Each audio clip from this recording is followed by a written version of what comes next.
할렐루야. 하나님의 은혜와 평강이 우리 모두에게 임하기를 예수님의 이름으로 간절히 축원해 드립니다.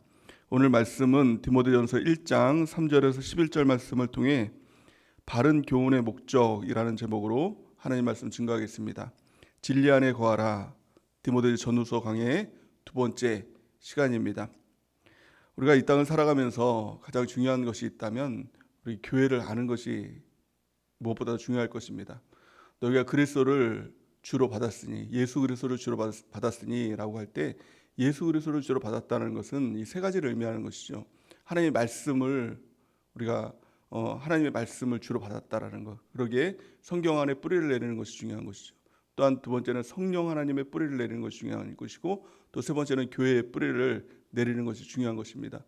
너희가 그리스도를 예수로 받았으니 그 안에 행하되 그 안에 뿌리를 박고라고 이렇게 말씀하고 있습니다. 뿌리를 박은 다음에 또한 두 번째는 세움을 받는 것이 중요한 것이죠. 그런 다음에는 또 세 번째는 교훈을 받는 것이 중요한 것입니다. 교훈을 받은 대로 그 다음에는 믿음에 우리가 굳게 서고, 또 믿음에 굳게 서서 감사함을 넘치게 하는 그런 삶을 살아가는 것, 이것이 이 성경에서 말하는 우리가 믿음 안에 굳게 서는 가장 중요한 방법인 것입니다. 그러기에 우리가 교회 안에 있을 때 중요한 것이 무엇입니까? 교훈을 받는 것입니다. 오늘 본 말씀을 통해서 바른 교훈의 이유와 목적에 대해서 이야기를 하고 있는 것이죠. 교회는 바른 교훈을 통해서 세워지는 것입니다. 끊임없이 하나님의 말씀을 듣고 또 말씀에 바로 서서 믿음에 굳게 서서 감사함을 넘치게 하는 삶을 살아갈 때 우리의 믿음이 견고해지게 될 줄을 믿습니다. 교훈을 받는다는 것은 단지 강단의 이 설교 말씀을 듣는 것뿐만이 아니라 주중에 영적 리더인 담임 목사님 말씀을 통해서 양육의 말씀을 듣는 것이죠. 또한 뿐만이 아니라 셀장을 통해서 양육의 말씀을 듣는 것이고, 또 우리가 셀장이라면, 또 영적 리더, 이 셀 리더라면 교훈의 말씀을 전하는 것이 중요한 것이고, 또 부모라면 자녀에게 교훈의 말씀을 전하는 것이 중요한 것입니다. 교훈의 말씀이 우리 가운데 있을 때 믿음에 굳게 서게 되는 하나님의 역사가 나타나게 되는 것입니다. 근데 중요한 것은 이 교훈에는 바른 교훈이 있고 또 다른 교훈이 있다라고 성경은 말씀하고 있는 것이죠. 바른 교훈을 받아야 됩니다. 다른 교훈도 있다는 겁니다. 그럼 어떻게 하면 바른 교훈과 다른 교훈을 구분할 수 있을까요? 오늘 본 말씀을 통해서 이 바른 교훈의 목적 네 가지를 설명하면서 이 바른 교훈을 통해서 나타나는 일들을 우리가 분별해야 된다는 겁니다. 교훈이라고 해서 다 좋은 것은 아니라는 것이죠. 또 교회에서 하는 모든 말씀들이 다 좋은 말씀이 아니라는 것이죠. 어떤 교회는 다른 교훈도 전하는 교회도 있다라는 것을 우리는 분명히 알아야 된다는 겁니다. 오늘 말씀을 통해서 이 바른 교훈이 무엇인가 네 가지를 깨닫고 어떻게 하면 이 바른 교훈 안에 바로 서게 될까, 이것을 우리가 깨닫는 은혜가 있길 바랍니다. 가장 첫 번째 바른 교훈의 목적은 하나님의 뜻입니다. 하나님의 뜻과 계획을 알게 하는 것, 이것이 바로 바른 교훈의 목적이 되는 것이고 우리가 분별해야 될 점이 된다는 것입니다. 오늘 본 말씀에 보니까 이렇게 말씀합니다.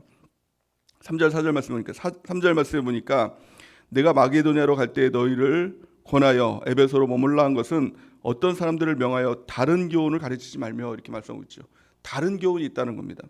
4절 말씀에 보니까 신하와 끝없는 족보에 몰두하지 말게 하려 함이라. 이런 것은 믿음 안에 있는 하나님의 경륜을 이름보다 도리어 변론을 내는 것이니라, 이렇게 말씀하고 있죠.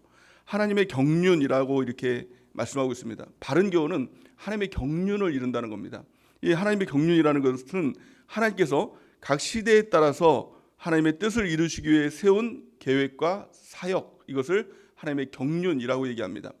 각 시대를 통해서 하나님의 뜻이 있다는 겁니다. 하나님의 계획이 있다는 겁니다. 근데 그 계획을 통해서 무엇인가를 이루기 원해서 하나님께서 계획을 이루시고 사역을 하셔야 하는 것이 무엇보다 중요한 것이죠. 하나님의 목적은 하나입니다. 그것을 향해 달려가는 것입니다. 인생은 직선인 것입니다. 예수님께서 십자가를 지신 이유도 한 가지 이유고 부활하신 이유도 한 가지 이유입니다. 또한 교회를 세우신 이유와 목적도 한 가지인 것이죠. 또 우리 가운데 함께 하시는 이유도 한 가지인 것입니다. 그 끝이 천국인 것입니다.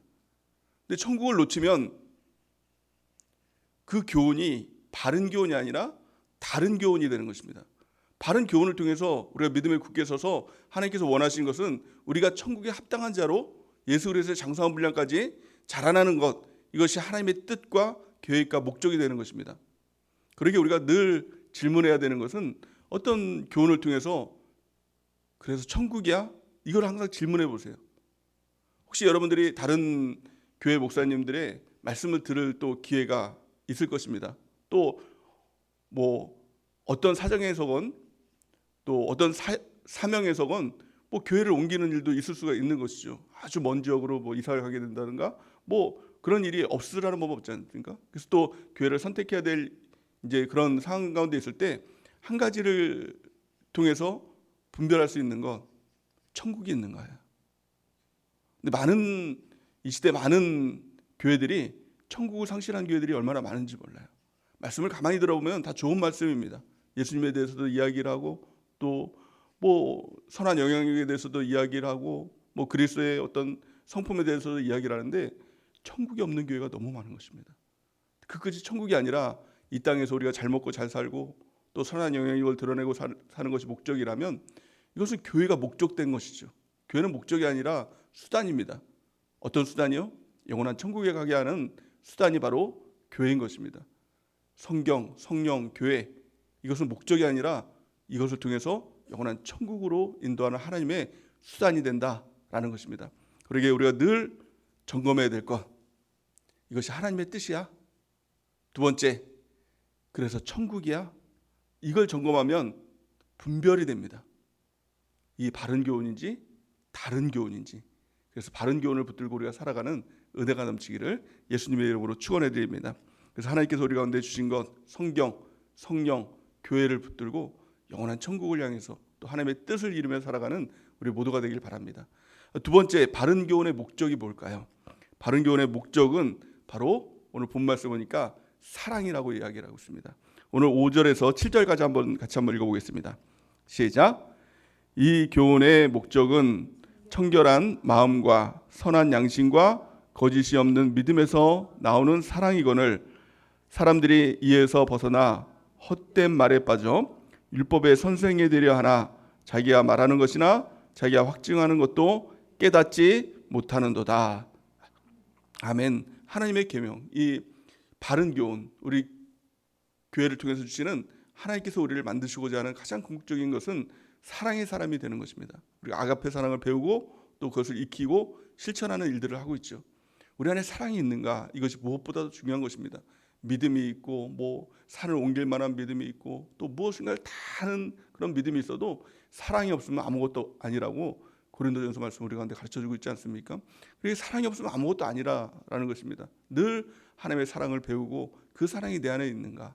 그 사랑으로 충만한가? 그것을 구하고 사랑을 행하는 우리 모두가 되길 바랍니다. 어떤 율법사가 예수님께 나와서 가장 최고의 계명이 무엇인가 질문했을 때 예수님은 한마디로 대답하셨습니다. 사랑이다. 너 하나님 사랑이라. 그리고 그와 같이 이웃을 사랑해라 라고 이렇게 말씀하셨죠. 마태복음 22장 37절에서 40절 우리 같이 한번 읽어보겠습니다. 시작. 예수께서 이르시되 내 마음을 다하고 목숨을 다하고 뜻을 다하여 주 너희 하나님을 사랑하라 하셨으니 이것이 크고 첫째 되는 계명이요 둘째도 그와 같으니 내 이웃을 내 자신같이 사랑하라 하셨으니 이 두 계명이 온 율법과 선지자의 강령이니라. 아멘. 하나님의 사랑을 붙드는 은혜가 있길 바랍니다. 마음을 다하고 뜻을 다하고 목숨을 다해서 우리 하나님 더욱 사랑하는 우리 모두가 되길 바랍니다. 여기서 그친다는 것은 율법의 반밖에 이루지 않은 것입니다. 하나님을 사랑한다라면 반드시 나타나는 것이 이웃을 사랑하는 것으로 나타나게 된다는 겁니다. 그와 같으니 이렇게 말씀하고 있는 것이죠.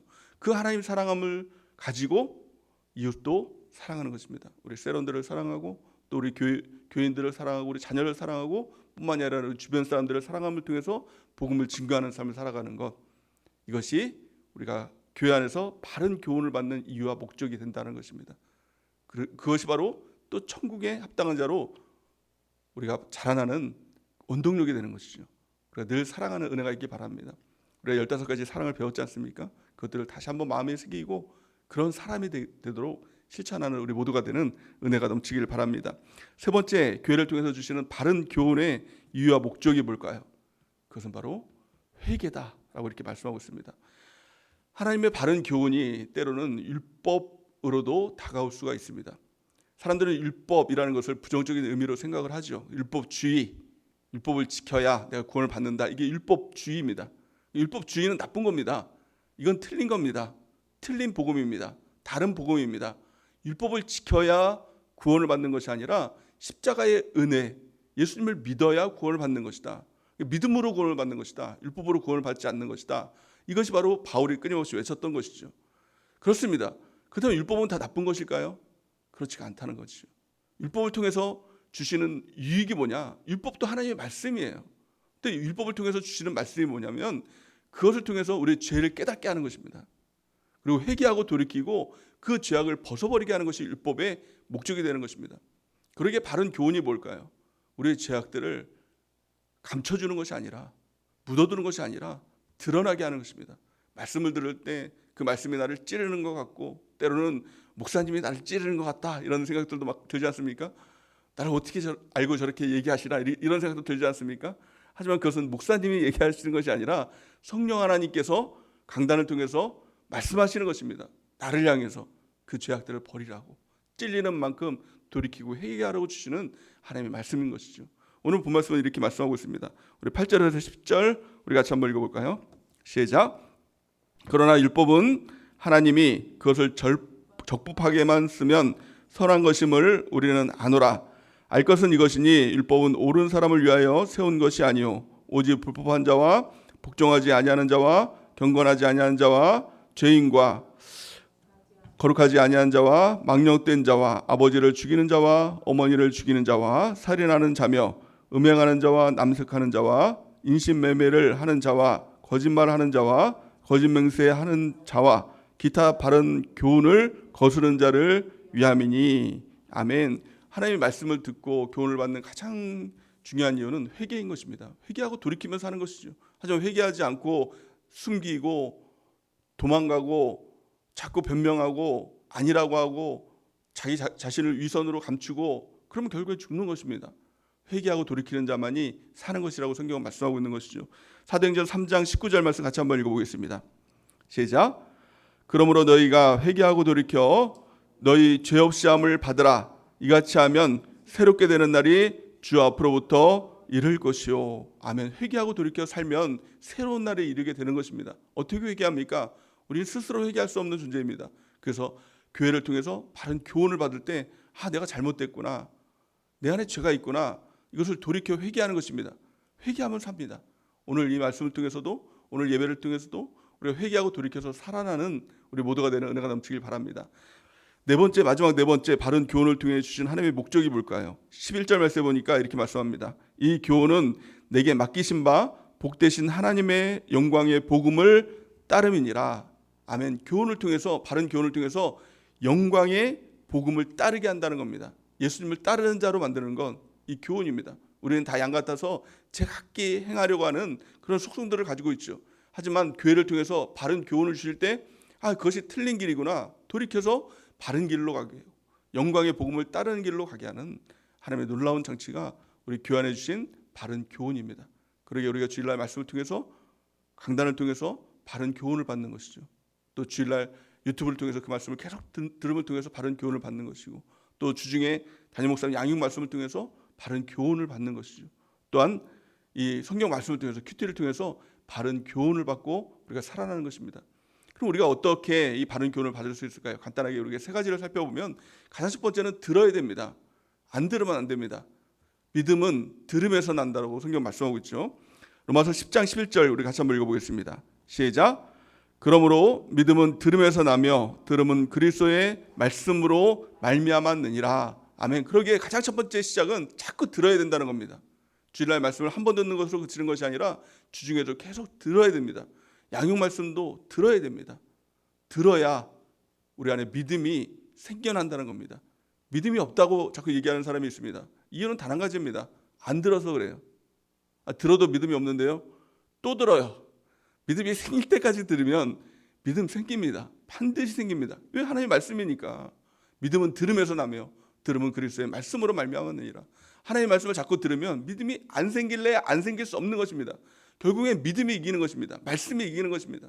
하나님의 말씀을 듣고 또 듣는 은혜가 있길 바랍니다. 이 들었다면 두 번째로 해야 될 건 이 거절하면 안 된다는 겁니다. 거부하면 안 되는 것이고, 말씀을 들으면 아멘, 아멘, 내 안에 영접해야 된다는 겁니다. 자꾸 내 안에 그 말씀을 받아들이고 수용하고 그렇습니다 주님, 맞습니다 주님, 그럴 때 그 믿음의 역사가 나타나게 되는 것이죠. 로마서 요한복음 1장 12절에서 13절 우리 같이 한번 읽어보겠습니다. 시작. 영접하는 자 곧 그 이름을 믿는 자들에게는 하나님의 자녀가 되는 권세를 주셨으니 이는 혈통으로나 육정으로나 사람의 뜻으로 나지 아니하고 오직 하나님께로부터 난 자들이니라. 아멘. 영접하는 자가 곧 그 이름을 믿는 자들이 되고 하나님의 자녀가 되는 권세를 받은 사람이 된다는 겁니다. 근데 영접한다는 게 그냥 안 됩니다. 영접하세요, 아멘 하세요, 이것으로 되는 게 아니라 13절 보니까 이는 혈통으로나 육정으로나 사람으로 나지 않고 오직 하나님께로부터 난 자들이니라. 거듭난 자만이 하나님의 말씀을 들을 때 영접이 되고 아멘이 된다는 겁니다. 이게 놀라운 신비인 것이죠. 자꾸 내 남편은 왜 자꾸 말씀을 들을 때 영접을 안 하고 비판하고 아니라고 얘기하고 왜 이렇게 따지고 왜 이렇게 고집을 부리고 왜 그러냐? 결정적인 것은요, 거듭나지 않은 겁니다. 그러니까 말씀을 들을 때 자꾸 거기에 거부감이 생겨요. 자꾸 대적하는 마음이 생겨요. 그럼 뭘 점검해야 됩니까? 나는 거듭난 자인가? 물과 성령으로 침례로 내가 거듭난 자인가? 내가 거듭나지 않았구나. 이걸 깨닫는 순간 어떻습니까? 갈망이 생기고 거듭남에 대한 열망이 생기고 거듭나게 되겠죠. 그런데 이것을 모르면 결국에는 그 원인도 모르고 죽게 되는 것입니다. 우리가 하나님의 말씀을 들을 때 거듭난 자라면 영접하고 받아들이고 변화되는 은혜가 있길 바랍니다.